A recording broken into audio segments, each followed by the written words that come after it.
Class मेरे ख्याल से आज है बायोलॉजी का। तो बायोलॉजी में जो सबसे पहला चैप्टर हमारा है जैव प्रक्रम है। ठीक है, तो इस जैव प्रक्रम यानी लाइफ प्रोसेस में जो कुछ हमको पढ़ना है, जो हमारे 10वां क्लास के वर्ग के सिलेबस में जो कुछ इंगित है उसके हिसाब से हम चलते हैं। तो जैव प्रक्रम में जो सबसे पहला चीज जानना है कि ये जैव प्रक्रम है क्या और ये किसके लिए नेसेसरी है। देखिए, नाम से स्पष्ट है कि जैव प्रक्रम है, मतलब जीवित रहने के लिए जो तमाम तरह की प्रक्रियाएं आपके शरीर के अंदर में चल रहा है, जो आपको दिख भी रहा है या कुछ ऐसे भी प्रक्रियाएं हैं जो आपको दिख भी नहीं रहा, आप उसको समझ भी नहीं पा रहे हैं, लेकिन वो चल रहा है, वो हो रही है वो चीजें। तो जो चीजें चल रही है, जो आपको दिख रहा है अथवा नहीं दिख रहा है, ये सारे इंटायर प्रोसेस को हम लोग क्या कहेंगे? जैव प्रक्रम कहेंगे। क्योंकि देखिए, आप जीवित हैं, हम जीवित हैं, कोई तो कारण होगा, कोई मर जा रहा है, कोई तो कारण होगा। आखिर क्या कुछ हुआ उसके अंदर में, हम देखते हैं काहे मर गए। क्या आपको प्राण आते जाते दिखाई देता है? हम लोगों ने दिखाई देता है ना। लेकिन कुछ तो ऐसा है कि कोई जीवित है। तो सबसे पहला जो मेरा चर्चा हो जाना चाहिए कि कोई सजीव क्यों है और कोई निर्जीव क्यों है, इसका एक दीवार खींचना और ये जानना मेरे लिए बहुत अहम है। तो आपके दिमाग में जब हम सजीव और निर्जीव की बात अगर डालते हैं, तो ऐसा नहीं कि आप 10वां में पढ़ रहे हैं सजीव और निर्जीव। सजीव निर्जीव की चर्चाएं पूर्व में बहुत मैंने जो तुम्हारे प्रीवियस क्लासेस हैं उसमें से हो चुका है। आप 7वां 8वां 9वां जहां की बात कीजिए तो सजीव निर्जीव पर एक चर्चा तो हर एक आपके विषय वस्तु से जुड़ा हुआ रहेगा ही रहेगा। था कि नहीं था? पहले बताइए। तो सजीव निर्जीव को फिर से हम एक बार क्या करते हैं, थोड़ा सा रिवाइज कर लेते हैं कि सजीव आप किसको कहिएगा? वही रटा रटाया जो चल सकता है, फिर सकता है, बड़ा हो सकता है, वगैरह वगैरह वगैरह, यही सब दिमाग में आता होगा। लेकिन जरा सा थोड़ा सा हम लोग 10वां में आए हैं तो थोड़ा सा इसको थोड़ा सा डेवलप करके पढ़े हैं कि सजीव निर्जीव को सिर्फ आप चलने फिरने दौड़ने मात्र से आप इंगित नहीं कीजिए। सजीवों के अंदर में एक ऐसी प्रक्रिया है, एक ऐसी सिस्टमैटिक प्रक्रिया है, सिर्फ प्रक्रिया नहीं है, एक सिस्टमैटिक प्रक्रिया है जो निर्जीवों में नहीं है, जो सजीव में हो रहा है। जैसे मान के चलिए, आप कह सकते हैं कि सजीव चलता है तो क्या गाड़ियां नहीं चलती है, ट्रेन नहीं चल रहा है? क्या चलने फिरने से हम सजीव निर्जीव को अलग कर पाएंगे? बड़ा होने की बात होती है, वृद्धि करता है। आप जरा सा पढ़िएगा अपने भूगोल के किताब में कि बालुका स्तूप जो है क्या होता है, धीरे धीरे डिपोजिट करके वो बहुत बड़ा हो जाता है। बादल बहुत बहुत अपने आप को बड़ा कर लेता है, फिर छोटा कर लेता है, तब तो हम उसको भी सजीव कह ही सकते हैं। तो बड़ा होना, चलना फिरना, ये कोई सजीव और निर्जीव को हम अलग करने की प्रक्रिया में सिर्फ नहीं डाल सकते हैं। कुछ लोग कहते हैं कि ये क्या करता है जी? भोजन करता है। सजीव भोजन करता है, निर्जीव भोजन नहीं करता है। तो ये पेट्रोल डीजल जो सब गाड़ी खा रहा है तो क्या कर रहा है वो? उसका वो भोजन नहीं हुआ, वो भोजन पानी वो भी कर रहा है। यानी उसमें भी हम कुछ अगर ऑयल वगैरह डाल रहे हैं तभी चल रहा है। यानी इन तमाम नियमों को हम क्या कर सकते हैं, एक संदेह भरी दृष्टि से हम देख सकते हैं। हम विद्यार्थी हैं, हम शिक्षक हैं, क्यों मान लें आंख बंद करके? और विज्ञान में कभी कुछ आंख बंद करके मानना भी नहीं है, जब तक ये समझ ना जाए हम कि सच में ये ऐसा हो रहा है। तो इसीलिए हम सजीव निर्जीव में वह कुछ आज बता रहे हैं आपको जो कि सिर्फ सजीव में ही होता है, और ये साबित कर देगा कि ये सिर्फ और सिर्फ सजीव है। जैसे मान लीजिए, आप निर्जीव में नहीं देख रहे होंगे कभी कि मेरे घर के बगल में एक साइकिल लगा हुआ था, जब सुबह उठे तो 2 साइकिल हो गया। ऐसा हुआ है कभी? साइकिल ने अपने बच्चों को जन्म दे दिया हो। आपके घर के बगल में आपने एक बाइक रखी थी, सुबह होकर के पता चला कि नहीं वो 2 3 4 हो गया। ऐसा हुआ है कभी? लेकिन आपके घर में कुछ ऐसे होंगे, जैसे आप अगर कोई गाय को पालते हो, या आपके घर के बगल में कोई पालतू कुत्ता हो, या कोई भी सजीव हो, वो जन्म कर सकता है ना, निर्जीव वो नहीं कर सकता है। यहां पे आकर के हम लोग सजीव और निर्जीव को अलग कर पाते हैं। और ये जो सबसे बड़ी बात जो हम हर एक क्लास में बताते हैं, 9वां क्लास को अवश्य बताए होंगे कि सजीव और निर्जीव को जो बिल्कुल अलग कर पाता है वह है उद्दीपन के प्रति उसकी अनुक्रिया। कभी भी निर्जीव रिस्पॉन्ड करता है? नहीं करता है कुछ। आप उसको अगर एक तमाचा मार दें या दीवार पे जाके मार दें, क्या वो रिस्पॉन्ड करेगा? वो रोएगा? वो कुछ आपसे बात करेगा? हो सकता है कि आप उल्टे रोना शुरू कर दें, क्योंकि आपने उसको मारा है तो चोट आप ही को लगेगा। तो सजीवों में सबसे बड़ा जो अलग करने का एक गुण होता है सजीव को निर्जीव से अलग करने का, वो क्या है? उद्दीपन के प्रति अनुक्रिया। कि हम गर्म चीज को छूते हैं तो हमको अनुभूति होता है, हम रिएक्ट करते हैं। हम धूप में निकलते हैं तो रिएक्ट करते हैं। हमको जब ठंड लगती है तब हम रिएक्ट करते हैं। तो ये तमाम प्रक्रियाएं निर्जीव नहीं कर पाती और सिर्फ सजीव कर पाता है। तो आप कह सकते हैं कि कहीं ना कहीं जनन और क्या उद्दीपन के प्रति अनुक्रिया ही सजीव को सजीव के वर्ग में ला करके खड़ा करता है। बाकी तो प्रक्रियाएं जो है निर्जीवों में भी हो रही है। उत्सर्जन की बात है, उत्सर्जन निर्जीव में नहीं हो रहा है। उसका अगर वाई खराब हो गया या मोबिल जिसमें कहते हैं कि अगर उसका ज्यादा रफ हो गया फिर उसको हम निकाल देते हैं तो उत्सर्जन भी उसमें हो रहा है। तो भोजन उत्सर्जन छोटा बड़ा से आप थोड़ा सा और आगे बढ़ करके, चूंकि आप जैसे जैसे आप बड़े होंगे विज्ञान के अंदर में और जाके तह तक जाना होगा। और निश्चित तौर पे एक शिक्षक के नाते देखिए, इंफॉर्मेशन जहां तक सूचना की बात है, आप गूगल पे किसी भी टॉपिक को डालिए, सारा सूचना आपके पास आ जाएगा। तो हम शिक्षकों का क्या काम?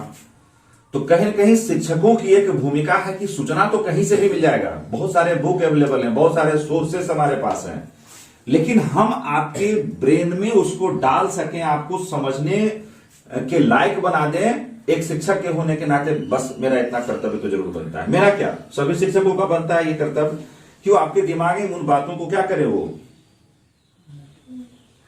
जैसे होता है ना कि मतलब हम उस डिवाइस, आपको तो ठीक है सूचना मिल गया, लेकिन उस चीज को आप रख पाइए और उसको समझ करके आप उसको अपना बना सकिए। ये शिक्षक होने के नाते सबका काम होना चाहिए। तो लाइफ प्रोसेस में आप सजीव निर्जीव से आगे बढ़ जाने में कोई दिक्कत नहीं है, इससे आगे बढ़ा जा सकता है। तो अब है कि सजीव वस्तुएं में जैव प्रक्रम में क्या कुछ होता है। देखिए अभी है साहब, वो सारी प्रक्रियाएं जैसे आप जीवित हैं, श्वास ले रहे हैं ना, परिवहन है, पूरे रक्त संचार का परिवहन हो रहा है, जो कुछ आप खाते हैं उसका पाचन हो रहा है, उत्सर्जन हो रहा है, ये सब कुछ हो रहा है, आपको पता नहीं चल रहा है। आप अगर सोए भी अगर रहिएगा तो क्या शोषण बंद हो जाता है? ये अनवरत चलता रहता है। आप जो खाए हैं तो खाएं तो क्या अचानक वो अपने आप गायब होता है? उसका एक स्लो प्रोसेस है, वो पाचन हो रहा है, वो डाइजेस्ट हो रहा है। यानी हमारे शरीर के पूरे तंत्र उसमें इन्वॉल्व हैं और वे सारे अपने कार्य को कर रहे हैं, और तब जाकर के क्या हो रहा है कि आपको पोषण प्राप्त हो रहा है। चूंकि हम जो खाते हैं वो क्या होता है? पोषक तत्व होता है, जिसमें कि हमारे वो तमाम प्रकार की चीजें होती है जो हमारे जीवन को, हमारे लाइफ को मतलब ये आगे बढ़ाने के लिए नेसेसरी होता है, वो हमारे भोजन में मिल जाता है। और अब जब हम भोजन करते हैं तो शरीर क्या करता है? उसका पाचन करता है और उससे ऊर्जा लेकर के वो रात दिन काम करता है, जो काम भी करना है। जितने भी लाइफ प्रोसेस के कार्य अगर हो रहे हैं तो उसके लिए ऊर्जा चाहिए। ऊर्जा कहां से प्राप्त होगा? हमको भोजन से। आ गए हम पोषण में। तो हमारा जो नेक्स्ट टॉपिक है वो क्या है? पोषण। अब समझ में आ गया कि लाइफ प्रोसेस क्या है। वो तमाम सारी प्रक्रियाएं जो हमको जीवित रखने के लिए, हमारे सारे कार्य को करने के लिए, वो जाने और अनजाने में शरीर हमारे अंदर में कर रहा है, वो सारा प्रक्रिया क्या है? पोषण है। उसी को हम लोग क्या कहते हैं? जैव प्रक्रम कहते हैं। और जैव प्रक्रम होने के लिए जैव प्रक्रम को संपन्न होने के लिए पोषण यानी भोजन की आवश्यकता पड़ेगी। आप जैसा सोचिए कि आपको भोजन करने और एक दिन आप अगर फास्टिंग में रहे तो आपके शरीर के अंदर में क्या फीलिंग आता है? क्या ऐसा लगता है कि आज कुछ कमी है, अंदर से ताकत नहीं है, कुछ करने का मन नहीं है? क्यों नहीं है? क्योंकि उस दिन आपके शरीर में क्या हुआ है? जो पोषक तत्व जिसके वजह से आपकी लाइफ प्रोसेस अनवरत चलते रहे, उसकी कमी हो गई है। तो इसलिए हम क्या करते हैं कि भोजन लेते हैं, भोजन का पाचन होता है, इसमें शोषण की सबसे बड़ी भूमिका है। भोजन पाचन में किसकी भूमिका है? शोषण की भूमिका है। देखिए एक्चुअली हम लोग सोचते हैं कि हम लोग बस श्वास ले रहे हैं, छोड़ रहे हैं। ऐसा नहीं है। आप सिर्फ श्वास ले रहे हैं अथवा छोड़ने रहे हैं। जब आप श्वास ले रहे हैं वो आपके ब्लड से, क्योंकि हमारे रक्त में क्या होता है? होमोग्लोबिन। होमोग्लोबिन का नेचर क्या है कि वो ऑक्सीजन के साथ रिएक्शन करता है, प्रतिक्रिया करता है, प्रतिक्रिया करके ऑक्सीजन होमोग्लोबिन बनाता है। वो हमारे समस्त कोशिकाओं को, एक दो कोशिका तो नहीं होगा, कुछ जीव एक कोशिकीय भी होते हैं जी, उनका शोषण तो कहीं से भी हो जाएगा, पूरे शरीर में कहीं से उसका शोषण भी हो जाएगा, उत्सर्जन भी हो जाएगा, भोजन अंतर्ग्रहण सब कुछ एक कोशिका में हो जाता है। लेकिन बहुकोशिकीय जीव में क्या होता है? बहुकोशिकीय जीव में चूंकि वो जो भी पार्ट है शरीर के, वो शरीर के काफी डीप और भीतर में होते हैं, तो इसके चलते क्या होता है कि उनका ये समान प्रक्रिया से ना श्वसन हो सकता है ना भोजन हो सकता है। इसके लिए क्या है, बहुत सारे अंग हैं, अंग तंत्र हैं। पता है ना कि हमारा शरीर क्या है, बहुत सारे कोशिकाओं से बना हुआ है। ये बहुत सारे कोशिका जब एक तरह के काम करने वाले कोशिकाएं जब मिलते हैं तो क्या बन जाता है, उत्तक। क्या बन जाता है, तब हमारा स्टेज कहां पहुंचता है, उत्तक। और जब एक ही टाइप के उत्तक अगर मिल जाए, एक ही प्रक्रिया के उत्तक अगर मिल जाए तो क्या बन जाता है, तब हम अंग में पहुंचते हैं। हमारा ये मैसेज कहां पहुंचता है, कोशिका, उत्तक, तब अंग, और अंग सब मिल करके अंग तंत्र तक पहुंचते हैं। तब ये अंग तंत्र सारा परफॉर्म करके हमारे शरीर को क्या करता है, सुचारू रूप से चलाता है। जैसे मान लीजिए कि आप पाचन तंत्र, उत्सर्जन तंत्र, परिवहन तंत्र की चर्चा कीजिए, तो ये तंत्र कहां से चला, पहले कोशिका है, उत्तक है। लेकिन सोचिए ना, कोई जीव तो सिर्फ मात्र एक कोशिका है, तो कहां उत्तक, कहां अंग तंत्र की कल्पना कर सकते हैं। तो क्या इसमें कोई अंग होगा, चाहे वो भोजन करने के लिए अंग हो, चाहे पाचन के लिए अंग हो, चाहे उत्सर्जन के लिए अंग हो, चाहे श्वसन के लिए कोई अंग होगा? तो इसके पूरे बॉडी ओपन है एयर में, और बस क्या करता है, ये बाहर से अंदर, अंदर से बाहर, ये क्या करता है, विसरण और प्रसरण से ही अपना सारा काम कर लेता है। चाहे वो भोजन का काम हो, चाहे वो उत्सर्जन का काम हो, सारा कुछ वो कर लेता है। ईश्वर ने जिसको जैसा बनाया है उसके लिए उसको क्या किया, व्यवस्था भी दे दिया है। लेकिन जो जटिल जीव है उनका स्तर कहां है, वो अंग तंत्र तक है। तो अब सवाल है कि विसरण और प्रसरण से इस बहुकोशिकीय जीवों का पोषण संभव नहीं है, तो इसके लिए बहुत सारे अंग होते हैं, बहुत सारे अंग तंत्र होते हैं। खैर, इसके लिए हमको लगता है कि आगे के चैप्टर में काफी ज्यादा डिटेल से पढ़ना है, उसमें हम लोग कर लेंगे। फिलहाल हमको जो दिख रहा है वो क्या है, पोषण की विधियां। तो पोषण की मुख्यतः दो विधियां हैं जो काफी प्रचलित है, और मेरे ख्याल से आप पहले की क्लास में भी सुने होंगे, वर्ग में सुने होंगे कि दो विधि है। क्या है, स्व पोषण और पर पोषण। स्व मतलब सेल्फ, ऑटोमेटिक, क्योंकि उसका नाम भी अंग्रेजी में, लैटिन भाषा में क्या है उसका, ऑटोट्रोप्स। ऑटो का मतलब जो होता है स्वतः, और ट्रोप्स का मतलब पोषण, यानी अपने आप पोषण अगर उसका हो जाए, किसी का मदद नहीं हो और अपने आप उसका पोषण हो जाए, तो क्या कहते हैं उसको हम लोग, स्व पोषण। जैसे हरे पेड़ पौधे, हरे पेड़ पौधा आपके सामने सबसे बड़ा उदाहरण है। बताइए, क्या वो भोजन के लिए किसी और पे निर्भर है या स्वतः अपना भोजन बना रहा है? और हम तो स्वयं उस पर निर्भर है। अगर अच्छा फसल नहीं हुआ, अच्छा फल नहीं हुआ, तो क्या करें, हम लोग भूखे मरेंगे। तो जाहिर है हम अगर भूखे मरेंगे तो मेरा दूसरा प्रकार कौन है, परपोषण। हम लोग परपोषी हैं, दूसरे पे निर्भर हैं। लेकिन जो स्वपोषी पदार्थ है, जो स्वपोषी जीव है, वो क्या करते हैं, अपना पोषण स्वयं करते हैं। किस प्रक्रिया से करते हैं, फोटोसिंथेसिस, यानी प्रकाश संश्लेषण। और प्रकाश संश्लेषण के लिए क्या कुछ चाहिए होता है, हरित लवक या क्लोरोफिल जिसको आप कहते हैं। प्रकाश, सूर्य प्रकाश की उपस्थिति में पहले भी चर्चा हुआ। और क्या चाहिए उसको, कार्बन डाइऑक्साइड चाहिए, जल चाहिए, खनिज लवण चाहिए। ये सारे मिलाकर के वो क्या करते हैं, अपना भोजन स्वयं बनाते हैं। और कहाँ बनता है, ये पत्तियों में सारा कार्य होता है। हो सकता है इसके लिए भी हम लोग डिटेल में कहीं और पढ़ें। तो ये कार्य पत्तियां करती है और भोजन बना करके जैसे भी बनाती है, लेकिन भोजन स्वयं बना लेती है, बनाती है ना। तो ये प्रक्रिया क्या कहलाता है, स्वपोषण, अपना पोषण स्वयं कर लिया। लेकिन अब हम आते हैं किस पे, पर पोषण। पर का मतलब क्या हो गया, पराया, दूसरा, दूसरा हो गया ना, शब्द में छिपा हुआ है ना, पर पोषण। यानी हमारा पोषण या जिन जीव जंतुओं का पोषण स्वयं से ना होकर के किसी और दूसरे जीवों या पेड़ पौधा या जिससे भी हो रहा हो, किसी अन्य स्रोत से हो रहा हो, वे तमाम प्रकार के क्या कहलाएंगे, परपोषी कहलाएंगे। यानी उसका जो पोषण होगा पर पोषण कहलाएगा, जिसको कि हम लोग क्या कहते हैं, अंग्रेजी में उसका नाम है हेट्रोट्रोप्स। हेट्रो का मतलब होता है क्या, पर, दूसरा, अन्य।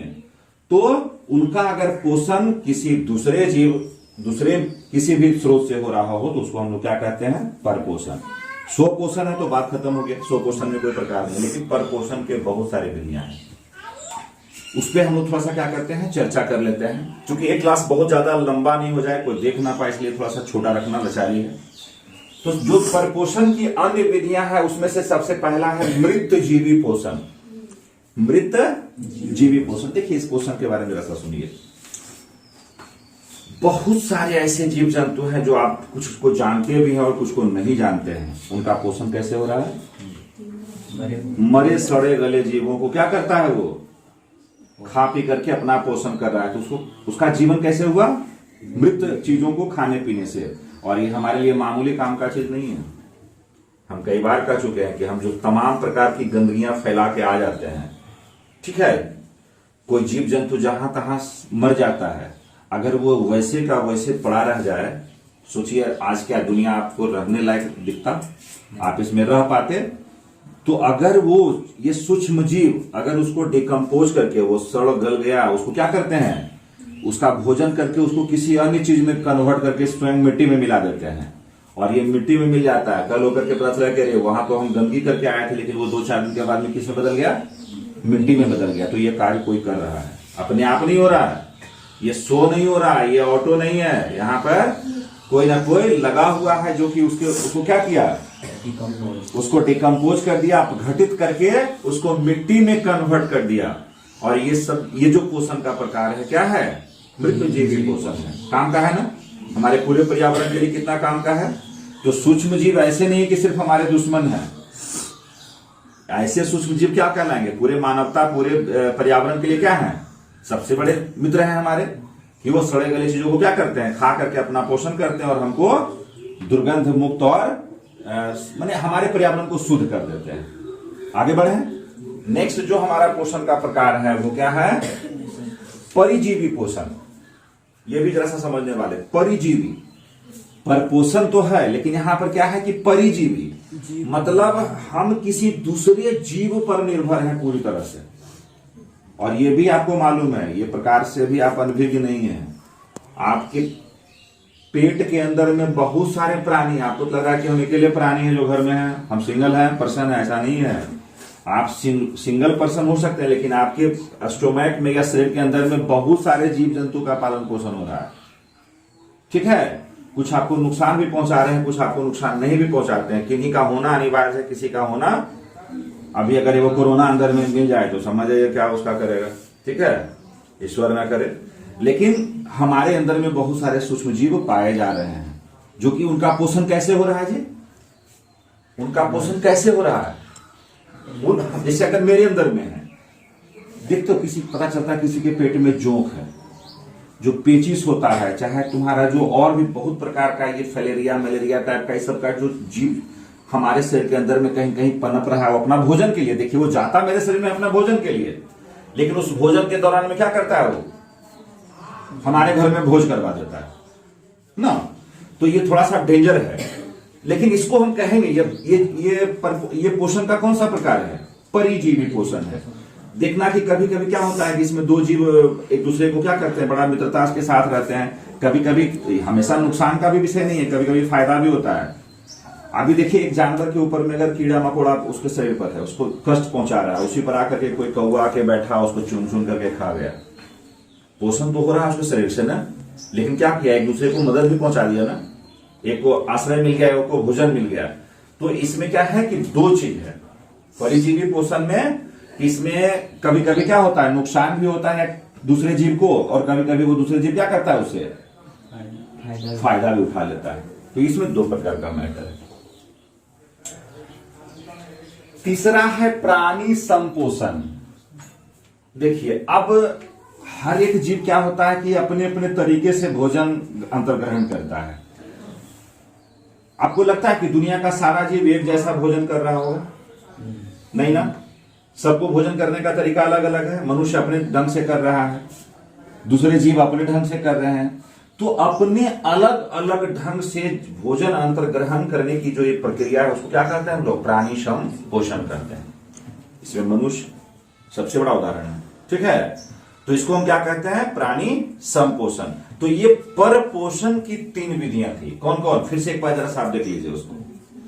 क्या था? मृत जीवी पोषण, दूसरा परिजीवी और प्राणी संपोषण।